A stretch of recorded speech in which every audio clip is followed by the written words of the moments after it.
గడిచిన 2024 ఎన్నికల్లో కూటమి ప్రభుత్వం అధికారం చేపట్టి ఆ నియోజకవర్గంలో చిరకాలం తర్వాత జెండా ఎగురవేసింది. దాంతో ఆ సెగ్మెంట్ ని తమ కంచుకోటగా భావిస్తున్న వైసీపీ క్యాడర్కు పెద్ద షాకే తగిలింది. ఆ క్రమంలో అసలే నైరాశ్యంలో ఉన్న క్యాడర్ని మాజీ ఎమ్మెల్యే కూడా పట్టించుకోవడం మానేశారట. అసలే గడ్డు పరిస్థితుల్లో ఉన్న తమను ఆ సీనియర్ నాయకుడు గాలి కొదిలేసి మాయమైపోయాడని వైసీపీ కార్యకర్తలు గగ్గోలు పెడుతున్నారు. ఇంతకీ ఆ నియోజకవర్గం ఏది? ఓటమి తర్వాత క్యాడర్కు ముఖం చాటిస్తున్న ఆ నాయకుడెవరు?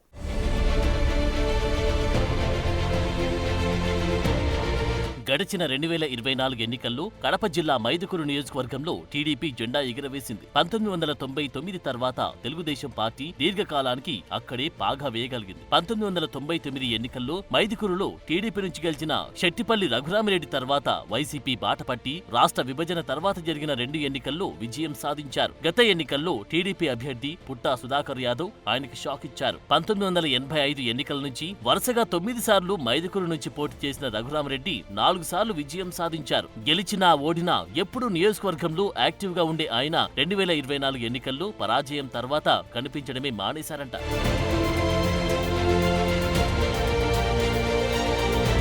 ఎన్నికల అనంతరం మైదుకూరు నియోజకవర్గంలో వైసీపీ మాజీ ఎమ్మెల్యే రఘురామిరెడ్డి నియోజకవర్గంలో ఏ ఒక్క కార్యక్రమంలో పాల్గొనడం లేదంట. వైసీపీ అధికారంలో ఉన్నంత కాలం మైదుకూరులో ఇష్టానుసారం చెలరేగిపోయిన క్యాడర్ తర్వాత పరిణామాలతో అనేక ఇబ్బందులకు గురవుతున్న మాజీ ఎమ్మెల్యే పట్టించుకోవడం లేదంట. వైసీపీకి వెన్నెముక్కలా పనిచేసిన క్యాడర్ ని ఆయన పూర్తిగా విస్మరిస్తూ ఉండడంపై పార్టీ పరంగా తీవ్ర విమర్శలు వ్యక్తమవుతున్నాయి.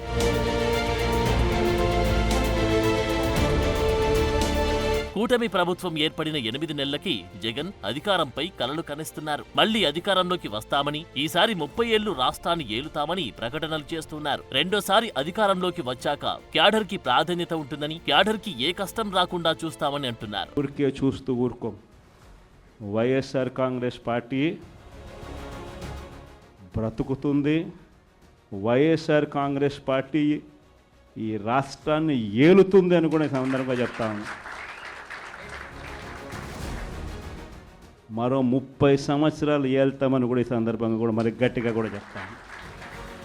కాబట్టి ఎవ్వరూ కూడా వైఎస్ఆర్ కాంగ్రెస్ పార్టీకి సంబంధించిన ఏ కార్యకర్త వెంటికి కూడా పీకలేడు అని చెప్పి కూడా ఈ సందర్భంగా చెప్తాను. ఇది ప్రతి ఒక్కరూ గుర్తుపెట్టుకోండి. ఒక్కటే గుర్తుపెట్టుకోండి, ఈసారి జగనన్న 2.0 కొంచెం వేరుగా కూడా ఉంటుంది.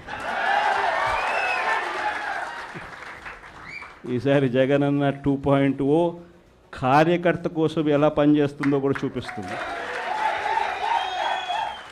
ఇది మాత్రం నేను ఖచ్చితంగా చెప్తా ఉన్నా. జగన్ కార్యకర్తల్ని కాపాడుకోవడానికి ఎంత భరోసా ఇస్తున్నా ఆయన సొంత జిల్లాలోని మైదుకూరు నియోజకవర్గంలో ఆ పరిస్థితి కనిపించడం లేదు. గడిచిన 10 ఏళ్లుగా వైసీపీ బలోపేతానికి కృషి చేసిన క్యాడర్ ఇప్పుడు నిరుత్సాహంలో ఉందట. అధికారంలో ఉన్నప్పుడు కూడా శెట్టిపల్లి రఘురామిరెడ్డి క్యాడర్ ని పట్టించుకున్న పాపాన పోలేదని పార్టీ శ్రేణులు మండిపడుతున్నాయి. ఎంతసేపు తన స్వప్రయోజనాలే చూసుకుంటూ కార్యకర్తల్ని విస్మరించారన్న విమర్శలు వెల్లువెత్తున్నాయి.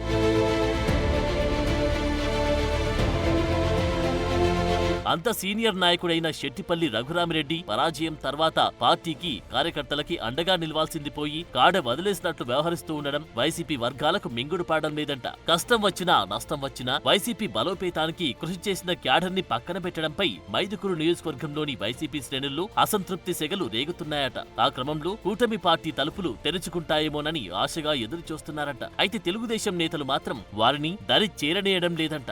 అధికారంలో ఉన్నప్పుడు విచ్చలవిడిగా ఇష్టం వచ్చినట్లు ప్రవర్తించి తమను వేధించిన వారిని తమ పార్టీలో చేర్చుకునే పరిస్థితి లేదని తెగేసి చెప్తున్నారట.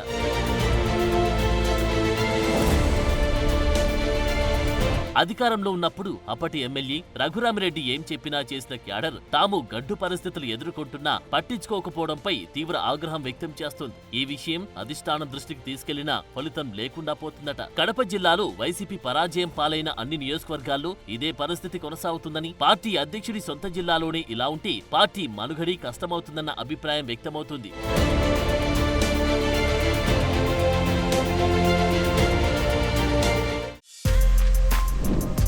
For more videos like this, subscribe Big TV channel.